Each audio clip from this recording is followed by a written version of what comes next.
हम इतने बड़े से घर में क्यों हैं? हम सच में नरक के बीचों बीच खड़े हैं।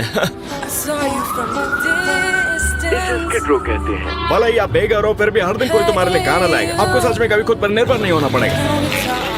कैलिफोर्निया ने समस्या से निपटने के लिए $22 मिलियन खर्च किए और वो पैसा गायब हो रहा है। यहाँ तक कि कैलिफोर्निया के गवर्नर भी नहीं जानते कि पैसा कहाँ गया। प्लीज अपनी बैग पहन लीजिए। ये है स्किड रो, जो कैलिफोर्निया के लॉस एंजलिस डाउनटाउन में स्थित है। 6000 से ज्यादा बेघर लोग यहाँ रहते हैं, सड़कों पर, टेंट्स में और जमीन पर। Downtown LA.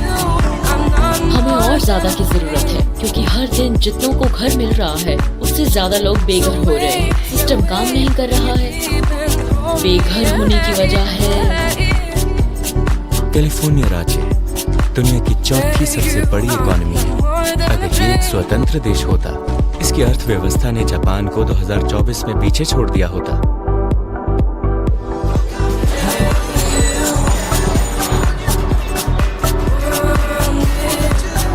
हम हॉलीवुड में हैं और ये हॉलीवुड बुलेवार्ड के ठीक पास है। वहीं पास में पहाड़ी पर मशहूर हॉलीवुड साइन है। वो रहा।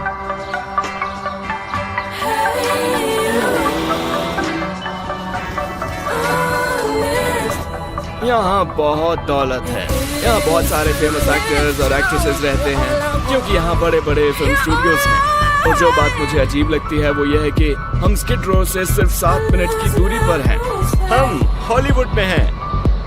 यहाँ चरम गरीबी और अत्यधिक अमीरी है। ऐसा लगता है जैसे कोई अदृश्य लाइन हो, और जैसे ही आप उसे पार करते हो सब कुछ बदल जाता है। अनुमान है कि यहाँ करीब 20 लाख अमेरिकी लोग बेघर हैं।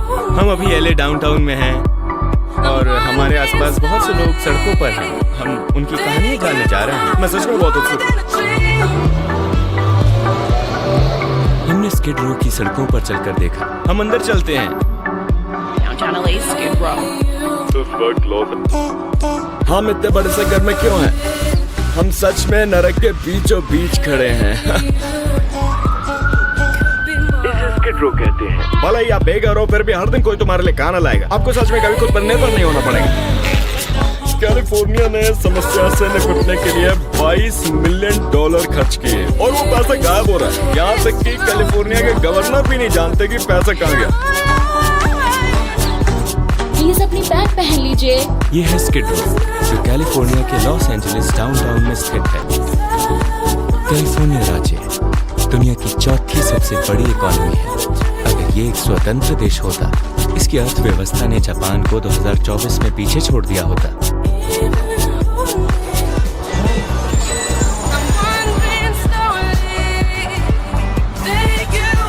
हम हॉलीवुड में हैं और ये हॉलीवुड बुलेवार्ड के ठीक पास है। वहीं पास में पहाड़ी पर मशहूर हॉलीवुड साइन है। वो रहा।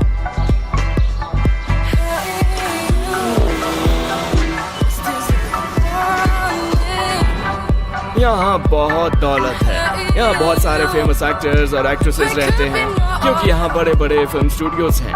और जो बात मुझे अजीब लगती है वो ये है कि हम स्किड रो से यहाँ साल भर मौसम बहुत अच्छा रहता है। आज हम उन कहानियों के बारे में जानेंगे जिनमें संगठन, सरकारी फंडिंग, ड्रग्स, मानसिक बीमारी, लोग यहाँ मरने आते हैं और वो सैनिक शामिल हैं जो सड़कों पर आ गए। स्किड रो में 7 साल रहने का अनुभव कैसा था, थोड़ा बताइए। जितना सोचते हो उतना बुरा नहीं है। आप कई लोगों से मिलते हैं, या कोई भी पूरी तरह नहीं सोता। आसपास हमेशा कोई ना कोई रहता है। सच कहूँ तो यहाँ रहने के फायदे और नुकसान भी है।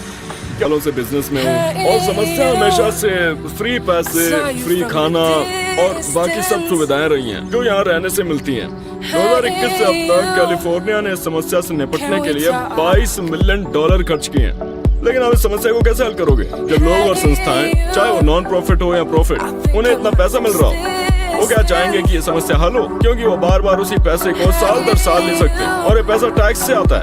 और फिर एक और समस्या है, सिर्फ स्किड रो ही क्यों? स्किड रो को बेघरों का डंपिंग ग्राउंड कहा जाता है। ये कहते हुए बुरा लगता है, लेकिन हाँ, कुछ काउंटीज बस में बेघरों को भरकर लाती हैं, उन्हें कुछ पैसे देती हैं और स्किड रो में छोड़ देती हैं, क्योंकि वही इलाका है जहाँ पहले से ही बहुत सारे बेघर रहते हैं। यहाँ हर जगह टेंट लगे हुए हैं। ये पागलपन जैसा है। ये सब देखना हैरान कर देता है। दुनिया के सबसे अमीर राज्य में जिसका जीडीपी $5 ट्रिलियन से ज्यादा है, समस्या का हल निकाला जा सकता है, लेकिन राजनीतिक रूप से यह सही फैसला नहीं माना जाता। यहाँ जो लोग रहते हैं वो सब नशेड़ी नहीं है। हर किसी की अपनी एक कहानी है। कुछ लोग वॉर वेटरन हैं जिन्हें युद्ध के बाद कोई सहारा नहीं है। दूसरे विश्व युद्ध, कोरिया युद्ध या फिर वियतनाम युद्ध के बाद अब वो यहाँ आ गए हैं। कुछ ऐसे हैं जो जेल से छूटे हैं, लेकिन उनके पास कहीं जाने की जगह नहीं थी। कुछ को नौकरी खोने या कर्ज में डूबने के बाद उनके घर से निकाल दिया गया। कुछ मानसिक बीमारी से जूझते हैं और उन्हें उनके परिवार या अस्पतालों ने छोड़ दिया। कुछ लोग यहाँ नई शुरुआत की उम्मीद से निकल सकते हो। यहाँ रहना जरूरी नहीं है। वो जो ऊंची सी बिल्डिंग है ना, वहाँ सामने उसके अंदर जाओ, 90 महीने का एक प्रोग्राम करो और फिर बोलो तुम्हें पीछे वाली बिल्डिंग में शिफ्ट कर देंगे। तो लोग फिर भी नहीं जाते। नहीं, यही तो बता रहा हूँ मैं। अब तुम मेरी बात समझ रहे हो। सिर्फ किसी का शरीर वो क्या कर रहे हैं और वो कैसे दिखते हैं ये मत देखो। यहाँ सब कुछ है भाई, सब माइंड सेट है। अगर तुम अभी किसी को भी पकड़ लो, कोई भी इंसान, और उनसे कहो पता है मैं तुम्हारे साथ हूँ, और दिमाग में सोचो अब मैं इसे ले जाऊंगा, इसे नहलाऊंगा, इसके लिए खाना लाऊंगा, कुछ खिलाऊंगा, फिर इसे किसी रहने की जगह पर रखूंगा। लेकिन अगर आप एक हफ्ते बाद वापस लाएंगे तो उस अपार्टमेंट के बीचों बीच शायद फिर से एक टेंट होगा। ये सब दिमाग का खेल है। देखो हर कोई किसी की जिंदगी संवारने और उसे यहाँ लाने की कोशिश कर रहा है, ठीक है, धन्यवाद। लेकिन जिन लोगों को आप वहाँ रहने भेजते हैं उनमें ज्यादा तक किराया नहीं दे पाते और फिर वापस बाहर आ जाते हैं। सोचिए, सिर्फ नहाने के लिए इन्होंने फायर पंप तोड़ दिया। लेकिन असली सवाल ये है, क्या ये ऑर्गेनाइजेशन समस्या का हल है? और हालात इतने खराब हो गए हैं कि दिल टूट जाता है।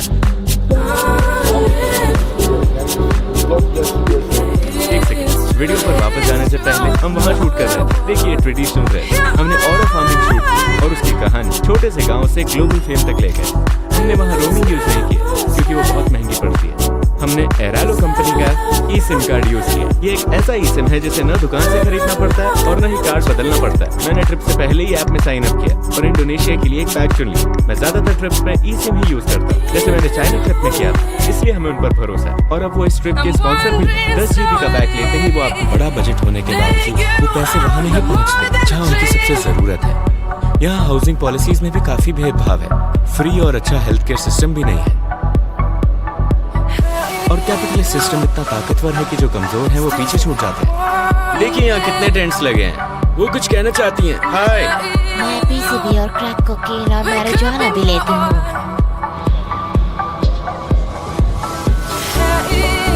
मैं स्किड रो की क्वीन हूँ। मेरा नाम है Stephanie Arnold Williams. The queen. हाँ, क्वीन। ठीक है। मैं 13 साल से यही हूँ क्योंकि बेघरपन को कभी खत्म नहीं किया जा सकता। और ये जो जगह है मैं इसे व्हाइट हाउस कहती हूँ। चलिए बाहर चलते हैं। मैं इसे व्हाइट हाउस कहती हूँ क्योंकि सरकार अपना काम ठीक से नहीं कर रही है। ये है व्हाइट हाउस कम्युनिटी सेंटर। आप यहाँ बेघरों के लिए खाना या डोनेशन दे सकते हैं।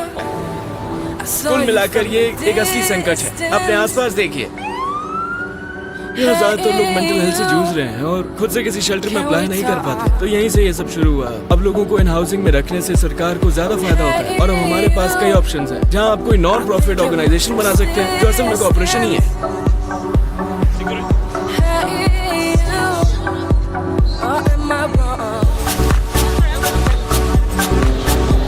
तो आप कितने समय से यहाँ सड़कों पर हैं? 2014 से लेकर अब तक। ये दुखद है लेकिन सच है। कुछ लोग यही चाहते हैं जब आपको मुफ्त पैसा मिले, मुफ्त खाना मिले और कोई आपको कुछ ना कहे। और आप जी रहे हैं एक अच्छे मौसम में, हरियाली में, आरामदेह जगहों पर। तो फिर कोई क्यों चाहेगा कि वो बेघर ना रहे? और एक और बड़ी समस्या है जिसके बारे में कोई बात नहीं करता। इन बेघरों के बीच कुछ बेहद खतरनाक अपराधी भी हैं। वो जानबूझकर बेघर बने हुए हैं ताकि उन्हें ना कोई पता देना पड़े, ना नाम, ना आईडी, कुछ नहीं। तुम यहाँ कब से हो? लगभग 1 साल हो गया। क्या कहा? इससे पहले क्या कर रहे थे? मैं जेल में था। वो कार देख रहे हो? उसमें एक यंग कपल बैठा है BMW में। वो लोग कार के अंदर ड्रग्स ले रहे हैं। यही से उन्हें ड्रग्स मिलते हैं। इन्होंने ये जगह क्यों चुनी? क्योंकि यहाँ सब कुछ टॉलरेंट है। इस जगह में कोई रोकेगा नहीं। ये जगह अमीर बच्चों के लिए है जो अपनी मम्मी पापा से भागकर यहाँ आते हैं और कैलिफोर्निया में उतरते ही क्रिस्टल मैच पीना शुरू कर देते हैं। ये एक पुलिस स्टेशन है। ये चारों तरफ से बेघर लोगों, ड्रग यूजर्स, अपराध और अफरा तफरी से घिरा हुआ है। इस कम्युनिटी में एक तरह की अराजकता फैली हुई है।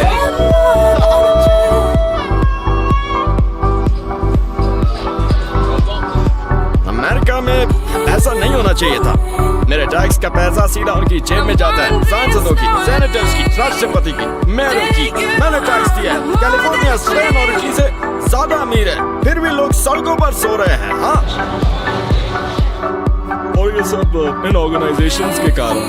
शायद आप बुरा माने, पर जरा सोचिए, ये तो कॉमन सेंस की बात है। अगर इतना पैसा मिल रहा है तो कौन चाहेगा कि समस्या सुलझ जाए। अब हम एक ऑर्गेनाइजेशन से मिलने जा रहे हैं। हाँ, ये लॉस एंजलिस की सबसे बड़ी बेघर लोगों की नॉन प्रॉफिट ऑर्गेनाइजेशन में से एक है। हम जानना चाहते हैं कि ये संकट इतना बड़ा क्यों है।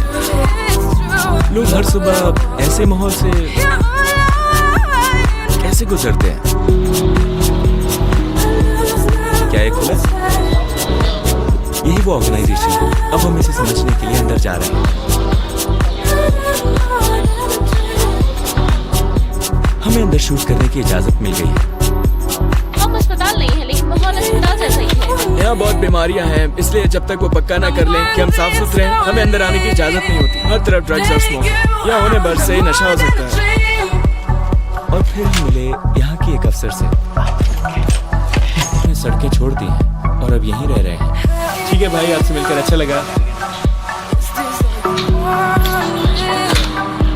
हमारा मकसद हमेशा यही होता है कि लोग फिर से अपने पैरों पर खड़े हो सके। तो यहाँ आने के लिए ड्रग्स छोड़नी पड़ती है। हाँ, और यहाँ कोई टॉलरेंस नहीं है। ठीक वैसा जैसा हमारा मेंस प्रोग्राम है, वहाँ भी जीरो टॉलरेंस है। हम इस पल का इंतजार करते हैं जब किसी को अचानक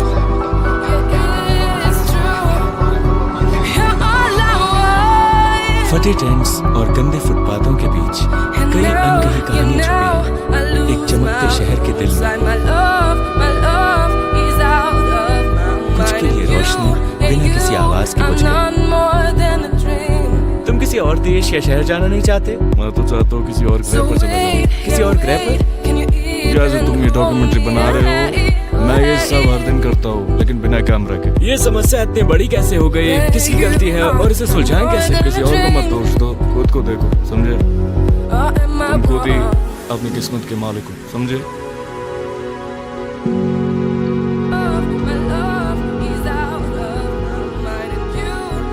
तो ये थी स्किड रो की कहानी।